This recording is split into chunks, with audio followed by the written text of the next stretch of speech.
Here's how to fix AMD driver not installing in Windows. First, open the Start menu and search for Device Manager. Open it, then expand Display Adapters and find your AMD graphics card. Right-click on your AMD graphics card and select Uninstall Device. In this window, check the box that says Attempt to remove the driver for this device, then click Uninstall. Once the driver has been removed, restart your computer. After your computer starts back up, open an internet browser and search for AMD driver download.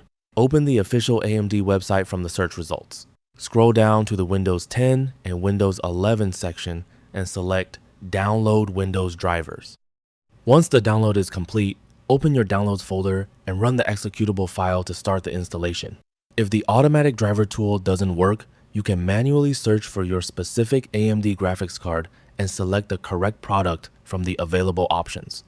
After selecting your graphics card, download and install the appropriate driver. Once the installation is complete, your AMD drivers should now be installed correctly. And that's it. That's all for this video. Thanks.